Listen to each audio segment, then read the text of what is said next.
पूर्व काल में एक गंधर्व था जिसका नाम उपभ्रमण था। वो अति सुंदर और कामदेव के समान मनमोहक था। सारे गंधर्व गण उपभ्रमण का अति सम्मान करते थे। देव सभा में भी उपभ्रमण को ऊंचा स्थान प्राप्त था। वो देखने में बहुत ही सुंदर था तथा उसके शरीर से सदा एक प्रकार की दिव्य सुगंध निकलती रहती थी जो उपभ्रमण के आसपास उपस्थित भद्रजनों को सदा आकर्षित करती रहती थी। एक बार एक देव सत्र में उपभ्रमण को ईश्वर का महिमा गान करने के लिए बुलाया गया, परंतु उपभ्रमण सुंदरियों और अप्सराओं के साथ निम्न कोटि के संसारी गीतों को गाते हुए वहां पहुंचा। उपभ्रमण के इस कृत्य से उस देव सभा में बैठे प्रजापिता ब्रह्मा रुष्ट और कुपित हो गए। उन्होंने देव सभा में सबके सामने उपभ्रमण को धिक्कारा। उपभ्रमण को अपने ऊपर ग्लानि का अनुभव हुआ, परंतु प्रजापिता ब्रह्मा उससे काफी रुष्ट हुए थे। इसलिए उन्होंने उपभ्रमण को शूद्र योनि में जन्म लेने का श्राप दिया। प्रजापिता ब्रह्मा के श्राप के कारण उपभ्रमण का जन्म इस धरती पर दासी पुत्र के रूप में हुआ। उसकी मां ब्राह्मणों के घर में साफ सफाई तथा बर्तन मांजने का काम करती थी। इस जन्म में उस बालक का नाम नंद रखा गया। ये उस बालक का दुर्भाग्य था कि उसका जन्म होने के कुछ समय पश्चात ही उसके पिताजी का स्वर्गवास हो गया। उसकी मां उसका लालन पालन करने लगी। कुछ समय पश्चात एक दिन उसके गांव में कुछ वेद पाठी ब्राह्मण चतुर्मास व्यतीत करने आए और उनकी सेवा में उस बालक नंद को नियुक्त कर दिया गया। वो बालक नंद मनोयोग से उनकी सेवा करने लगा। उनके भोजन कर लेने के पश्चात उनकी पत्तल में जो कुछ भी झूठा प्रसाद बच जाता उसे वो उनकी ही अनुमति से खा लेता था। वो बालक नंद पूर्व जन्म में एक गंधर्व था, इसलिए शूद्र के घर जन्म लेने के बाद भी भगवान की कृपा से इस जन्म में उसके साथ बालक रूप में ही कुछ ऐसा संयोग बन गया कि वो बालक दिव्य चतुर्मास में अपने गांव में ठहरे हुए महात्माओं की सेवा में लग गया। नंद पूर्व जन्म में अपने पुण्य कर्म के कारण बालोचित चंडाल स्वभाव से सर्वथा दूर रहकर उन महात्माओं की सेवा में लगा रहा। उस बालक नंद के विनम्र स्वभाव और भक्ति भाव से की गई सेवा से वे सभी मुनिजन बहुत ही प्रसन्न हो गए। इस प्रकार से उनकी सेवा करने, उन्हें उत्कृष्ट भोजन कराने तथा उनके संपर्क से बालक नंद को उनके साथ सत्संग करने का भी लाभ मिला। उनके सम्मुख बैठकर उनसे नित्य वैराग्य युक्त श्रेष्ठ ज्ञान की बातें तथा हरि कथा सुनते सुनते बालक नंद का हृदय शुद्ध हो गया।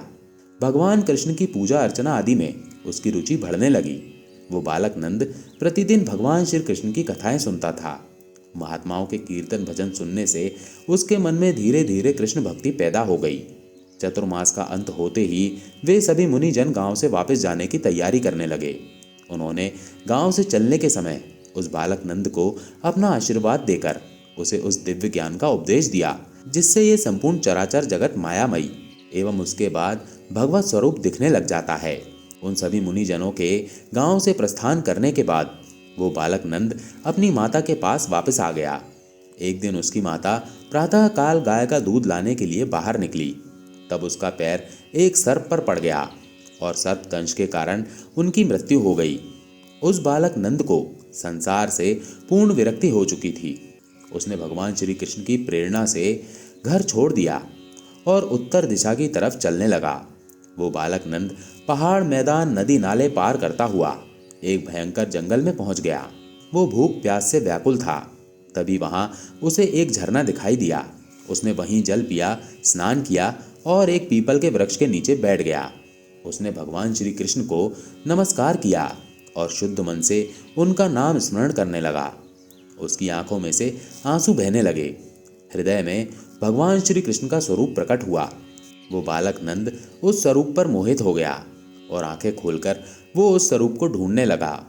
वो बालक नंद भाग भाग कर भगवान श्री कृष्ण को पुकारता रहा। धीरे धीरे उसे ज्ञान हुआ कि अब उसे सारी माया छोड़कर भगवान श्री कृष्ण का ध्यान करना है। वो बालक नंद भगवान श्री कृष्ण के उसी स्वरूप में मग्न हो गया। थोड़े ही समय में उस बालक नंद का ध्यान लग गया तथा पल भर के लिए उसे साक्षात प्रभु श्री कृष्ण के दर्शन हुए। फिर आकाशवाणी हुई कि अब तुम शीघ्र ही ब्रह्मा जी के पुत्र के रूप में उत्पन्न होकर मेरे समीप रहकर सदा मेरा दर्शन कर सकोगे। उस बालक नंद के शरीर का रोम रोम रोमांचित हो गया। देव योग से कुछ समय पश्चात उस बालक नंद की मृत्यु हो गई। मृत्यु के पश्चात अब उस बालक नंद ने प्रभु श्री कृष्ण के पार्षद के रूप में देह धारण किया और कल्पांत तक वो प्रभु श्री कृष्ण का पार्षद बनकर उसी देह में रहा। कल्पांत में जब प्रलय का समय आया तब वो पार्षद स्वयं ब्रह्मा जी के हृदय में प्रवेश कर गया। उसके बाद सहस्त्र चतुर्युगी बीतने की काल की ब्रह्म रात्रि आई। उस सहस्त्र चतुर्युग काल के बीतने के बाद पुनः सृष्टि के आरंभ में मरीच आदि ऋषियों के साथ ब्रह्मा जी के शरीर से नारद जी का जन्म हुआ। नारद जी को भगवान विष्णु के द्वारा वीणा भी प्राप्त हुई, जिसके सहारे वो अविरत हरि नाम यश का कीर्तन करते रहते हैं और तीनों लोकों में बिना रोक टोक विचरण करते रहते हैं। अगर आपको हमारा ये वीडियो पसंद आया हो तो वीडियो को लाइक, शेयर और हमारे चैनल को सब्सक्राइब कीजिए। धन्यवाद।